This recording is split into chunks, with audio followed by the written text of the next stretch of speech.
Hello, नमस्कार, आदाब, सत श्री अकाल और अस्सलाम वालेकुम। मैं हूं मोहम्मद अहमद काज़मी, लेकर आया हूं आपका पसंदीदा कार्यक्रम आपके रूबरू। इस कार्यक्रम में हम बहुत सी खबरों को समझने की कोशिश करते हैं और खबरों के पीछे क्या मंशा है, क्या मर्जी है सरकार की, सरकार में लोगों के सरकार में बैठे हुए लोगों की क्या मंशा है, वो सब हम समझने की भी कोशिश करते हैं।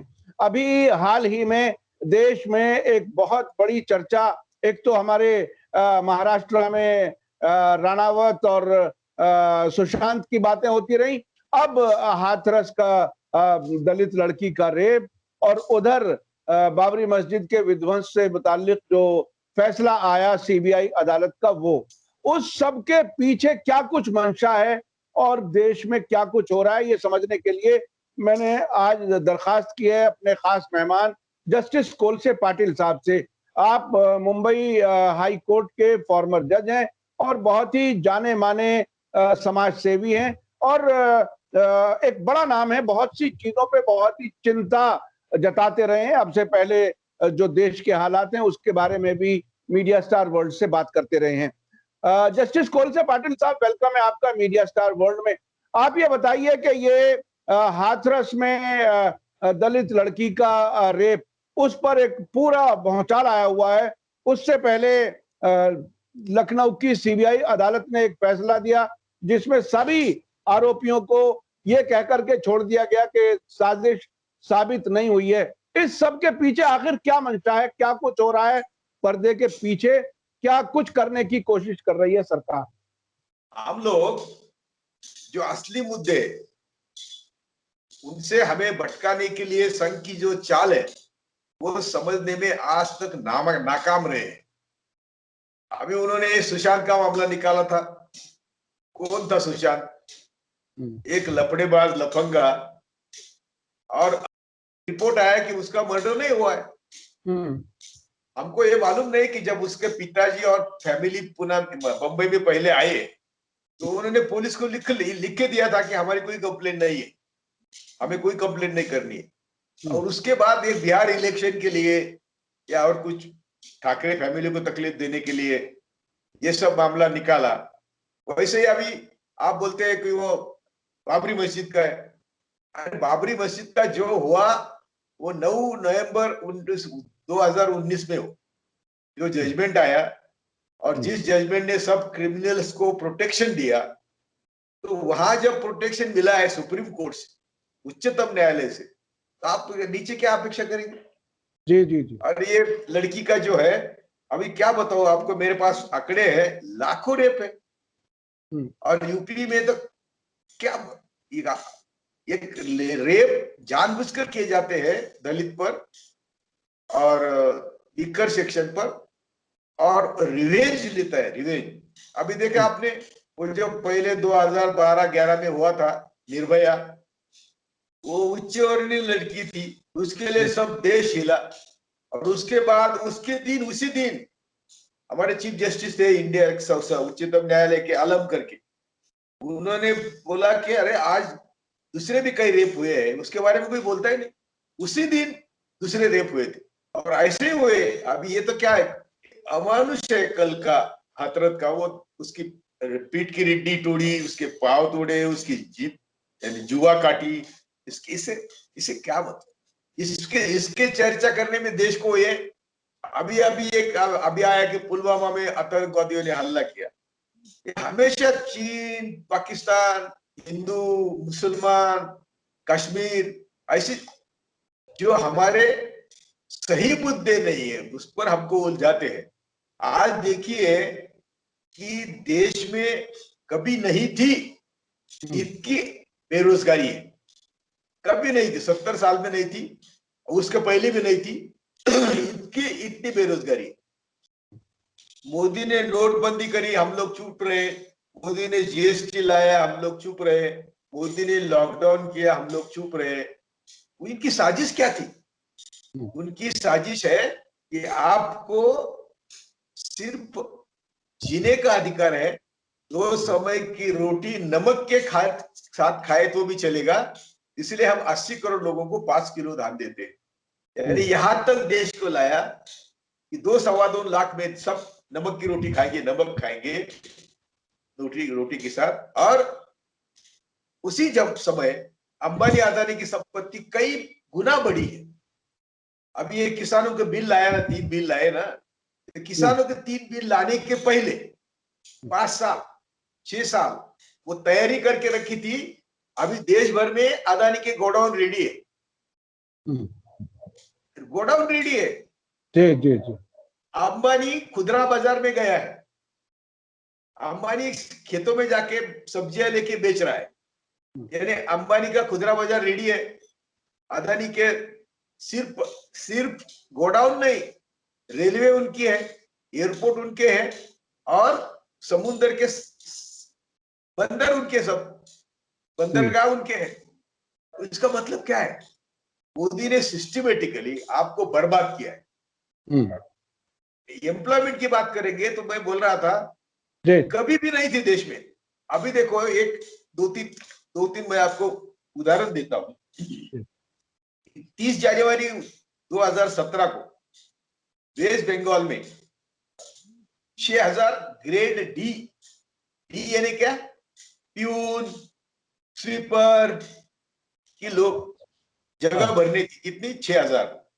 एप्लीकेशन आए 25 लाख। उसमें से पोस्ट ग्रेजुएट, ग्रेजुएट, और उसको क्वालिफिकेशन थी 7th स्टैंडर्ड। 7th स्टैंडर्ड के क्वालिफिकेशन के लिए 25 लाख एप्लीकेशन आए, और उसमें ग्रेजुएट्स और पोस्ट ग्रेजुएट्स पीएचडी भी थे। दूसरे 30 अगस्त को एक दूसरा एडवर्टाइजमेंट है 2018 की। ये 93,000 एप्लीकेंट थे, इसलिए रनर के लिए, राइडर, साइकिल, उनकी क्वालिफिकेशन सिर्फ आपको साइकिल राइड करना आना चाहिए था, और 4th पास 5वीं पास भी चलता था। साइकिल राइडिंग यानी जो रनर होता है पोस्टमैन का, वो उसके पोस्ट थे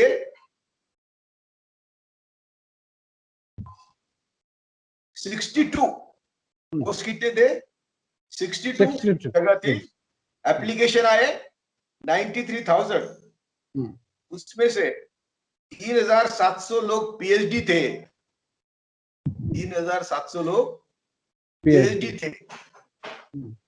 50,000 लोग ग्रेजुएट थे, और 28,000 लोग पीजी थे, यानी पोस्ट ग्रेजुएट थे। पोस्ट ग्रेजुएट थे। पोस्ट क्या है, क्वालिफिकेशन क्या है? आपको सिर्फ साइकिल आनी चाहिए। जी जी जी। ये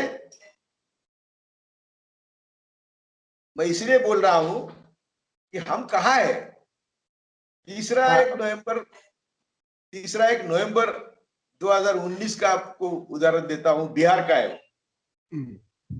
ये यूपी का था, और पहला वेस्ट बंगाल का था। जी जी जी। बिहार का जो है, उसमें 166 वही पोस्ट थी। यानी प्यून, फोर्थ ग्रेड की post, 4th grade. 5 lakh graduate, PG, MBA, MCA इस पोस्ट के लिए। और पीएम बोलता है हर दिन टीवी पे, रेडियो पे बोलता है हमारी इकोनॉमी स्ट्रांग है।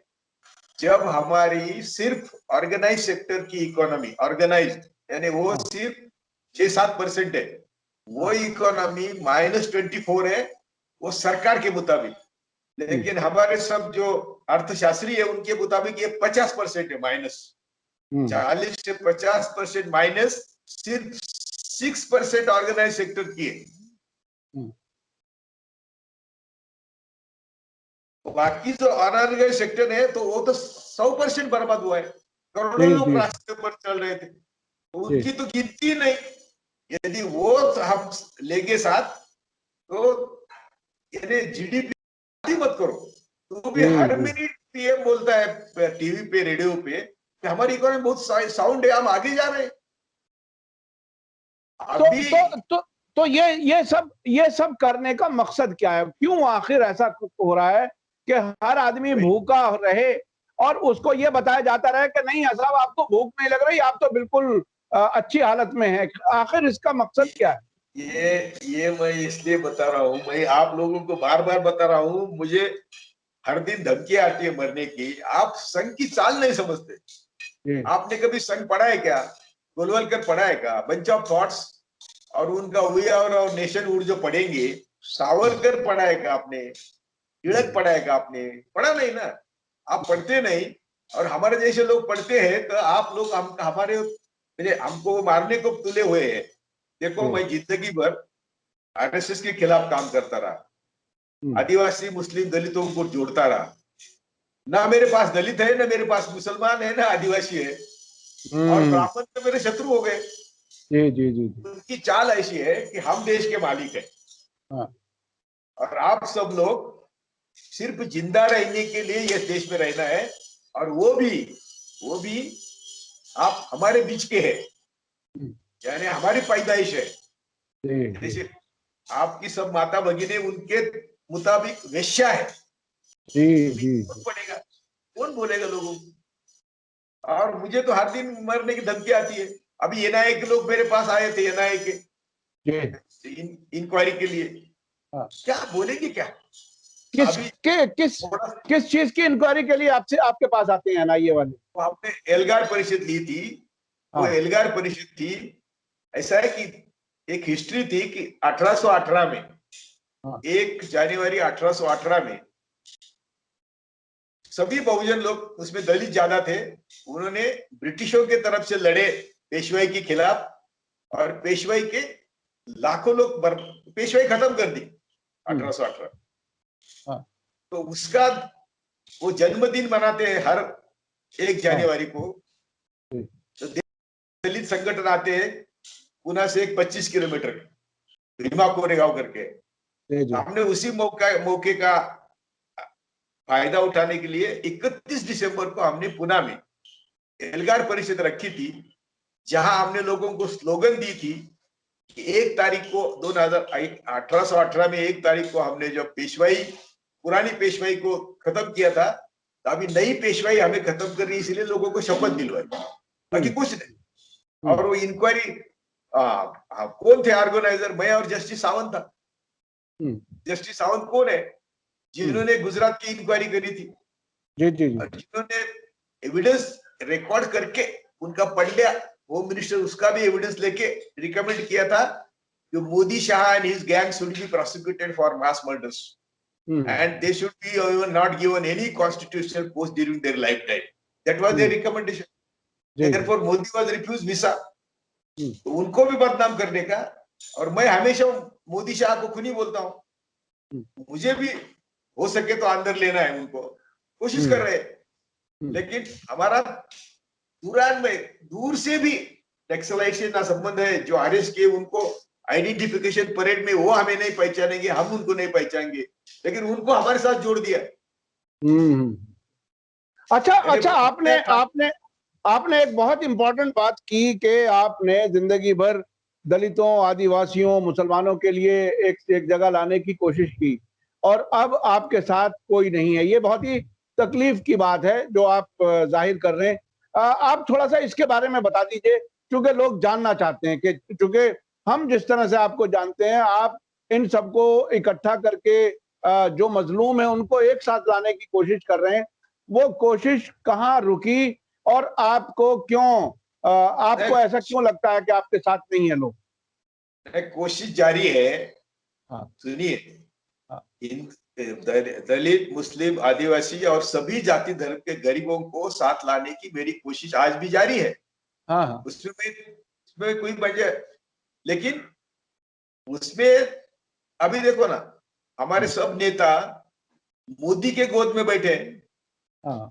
यदि कल का दलित लड़की का अत्याचार है, तो जो अभी हमारे एमपी दलित, मुस्लिम, आदिवासियों के एमपी 153 या 160 है, यदि वो रिजाइन करते हैं तो मोदी की सरकार गिरती ना।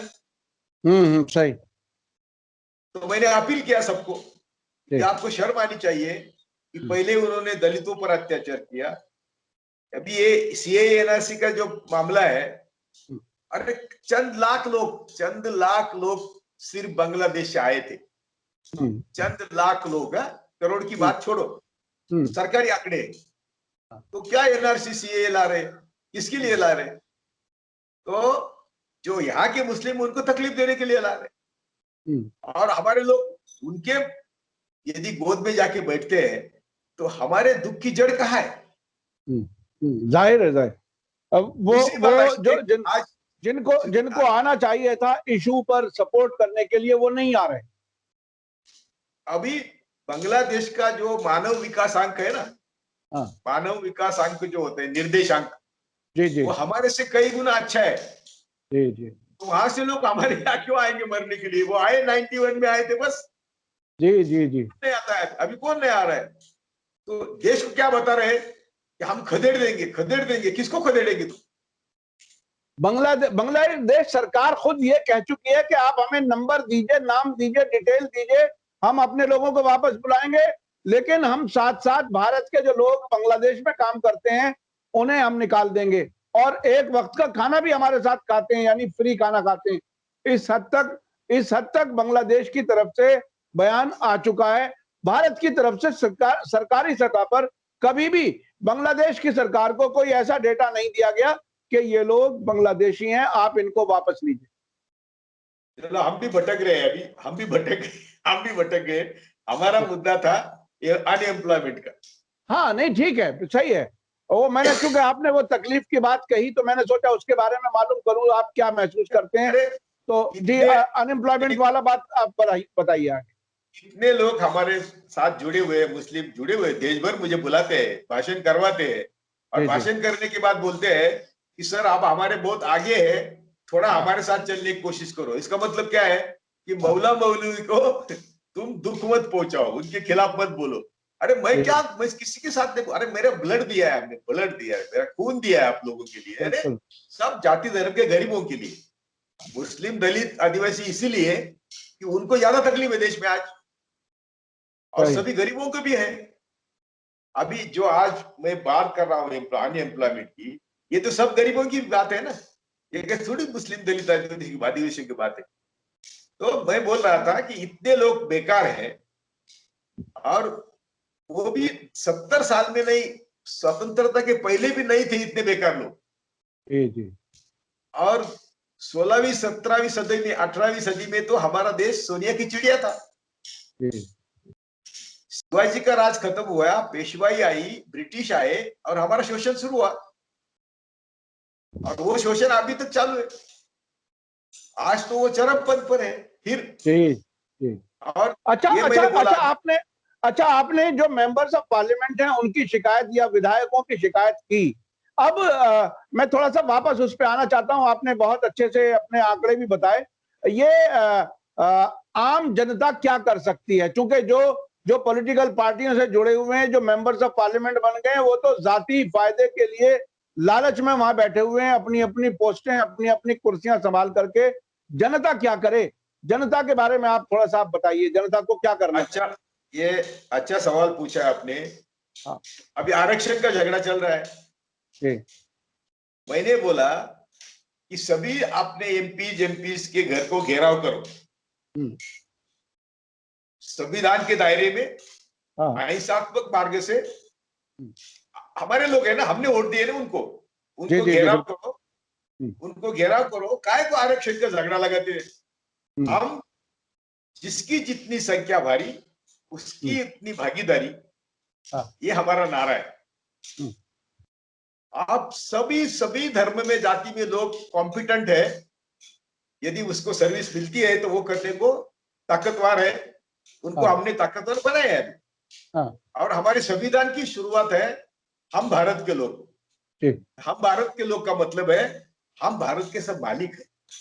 तो हम मालिक होने के बावजूद मुट्ठी भर लोगों के हाथ में जो सत्ता, पावर, ये क्यों नहीं कर रहे हैं? अभी 1991 में हमारे यहाँ 2 करोड़ नौकरियां थी। उसके बाद 25-30 लाख लोग रिटायर हो गए। नई जगह भरते नहीं है। क्योंकि फिर ये संघ की चाल है कि आपको सत्ता में भागीदारी नहीं देनी है। और ये जो अभी खाली पद है ना, उसके ऊपर सभी संघी काम कर रहे हैं संघ के लोग काम कर रहे हैं ऑन कॉन्ट्रैक्ट बेसिस में भी, प्राइम मिनिस्टर दोस्ती, चीफ मिनिस्टर दोस्ती, ऐसे नए नए फंडे निकाल के वो उनके साथ उनके लिए काम करवाते हैं। तो नए लोग भर्ती नहीं, वो आरक्षण के लिए क्यों झगड़ते हम लोग? आरक्षण का मतलब क्या है? दूसरी बात ऐसी है कि जब अभी देखो तुम्हारे नया कानून लाया उन्होंने कि 8 घंटे के बजाय 12 घंटे ड्यूटी, तो अभी एम्प्लॉयमेंट बढ़ेगी का बढ़ेगी का कम होगी? जाहिर है कम होगी। हाँ, एम्प्लॉयमेंट तो बढ़ेगी, अनएम्प्लॉयमेंट बढ़ेगी, क्योंकि कम लोगों में काम हो जाएगा। हमको इतना भी समझता नहीं कि कोई भी आदमी है देश में रहने वाला, बाहर से आया या यहाँ रहता है, वो देश पर बोझ नहीं होता, कभी बोझ नहीं होता। तो क्योंकि वो जो सुबह उठता है, शाम तक जो करता है, खाता है, पीता है, खुद का शोषण करवाता है तुम लोगों से, यहाँ के लोगों से, और जो भी खाता है उसके ऊपर उसको टैक्स देना पड़ता है, टैक्स देना पड़ता है। जो भी पीता है, खाता है, चलता है, बचता है, उठता है, टैक्स से। तो टैक्स वो टैक्स देता है, कोई अंबानी अदानी टैक्स नहीं देते। तो ये जो हमारी बहुत आबादी बढ़ी है, उसके भी मेरे पास आंकड़े हैं।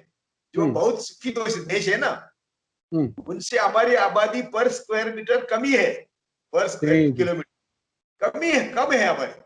अभी चाइना की आबादी और हमारी आबादी ठीक है ना, तो चाइना की जमीन, उपजाऊ जमीन हमसे कम है, उपजाऊ जमीन हमारे से कम है, लागत वाली जमीन। उनका एरिया बहुत है, लेकिन वो काम का नहीं है। हमारी जमीन उनसे अच्छी है, उनसे ज्यादा है, लेकिन हम लोग भूखे। उनके आप चेहरे देखो कैसे कैसे जिसको प्रफुल्लित होते, बिल्कुल। ये क्यों हो रहा है, ये क्यों हो रहा है? तो हमारे गोदाम भरे हुए हैं, धान सड़ रहा है, धान परदेश जा रहा है। अभी राइस एक्सपोर्ट में हम दुनिया में नंबर 1 है, और भूखे इंडेक्स में हम दुनिया में नंबर 1 है। तो 2-4 लोग छोड़ दिए, यानी सबसे नीचे हम लोग। दलित, मुस्लिम और आदिवासी, इनका मानव निर्देशांक दुनिया के मानवता से सबसे नीचे भारत। तो इसका ये जो आपने धरने की बात कही कि अपने अपने जो नुमाइंदे उनका घेराव करें, और क्या हो सकता है? कोई खास अगर आप मशवरा दें, क्योंकि ये घेराव वाला मामला भी आजकल बड़े अजीब अंदाज में सरकारें डील कर रही हैं, और हर बात को एंटी नेशनल कह करके वो लोगों को परेशान किया जाता है। कुछ नहीं डील कुछ नहीं कर रही है। शहीन बाग हमारा शहीन बाग टिका हुआ था, देश भर में शहीन बाग खुली हुई थे, और महिलाओं ने डट से खड़ा हुए। महिलाओं को क्या करेंगे वो कोविड आया और उनको फायदा हुआ, लेकिन महिलाओं के लिए जेल कहाँ है, पुलिस कहाँ है?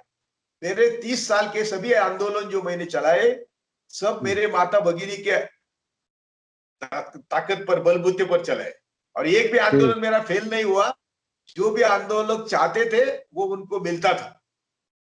मोदी आने के बाद जब नोटबंदी हुई, तो लोगों के पास खिस्से में पैसा ही नहीं ना।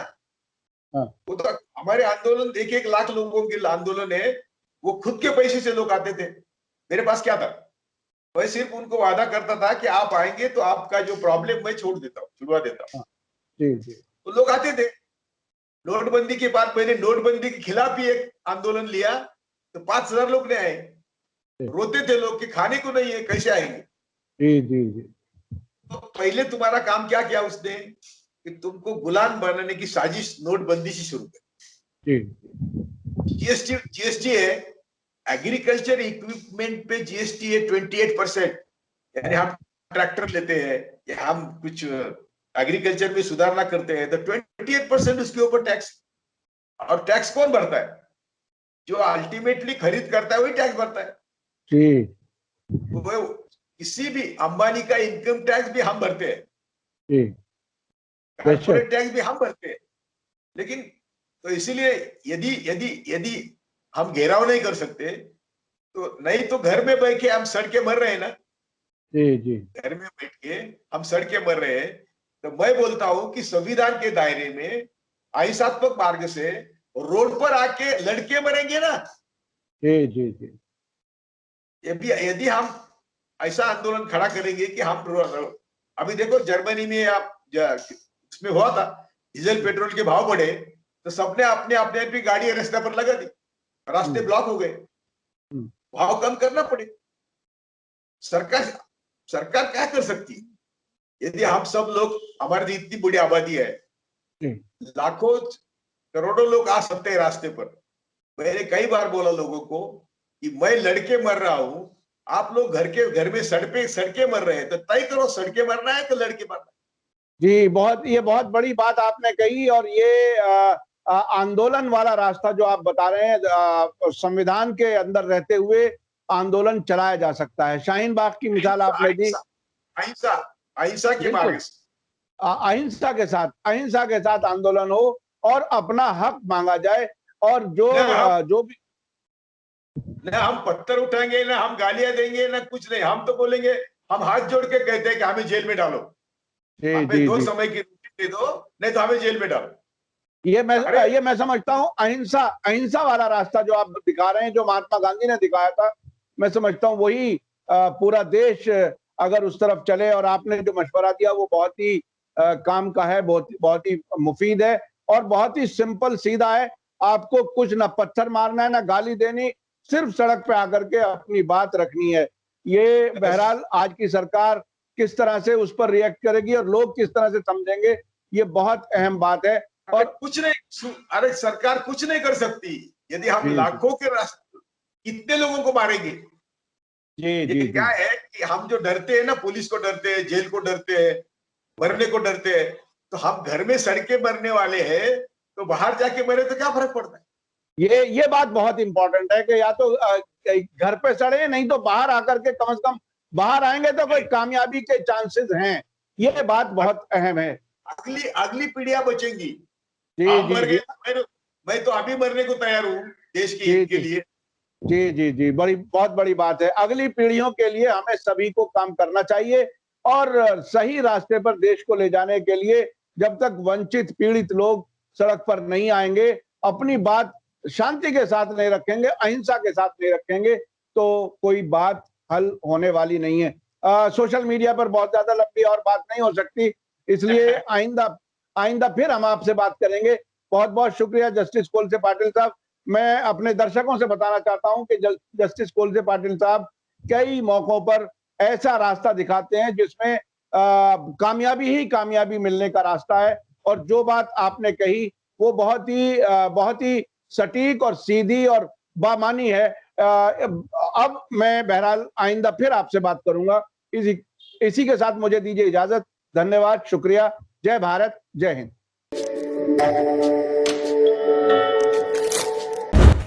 मीडिया स्टार वर्ल्ड के और वीडियो देखने के लिए हमारे चैनल को सब्सक्राइब करें और सीधे नोटिफिकेशन पाने के लिए बेल आइकन दबाएं।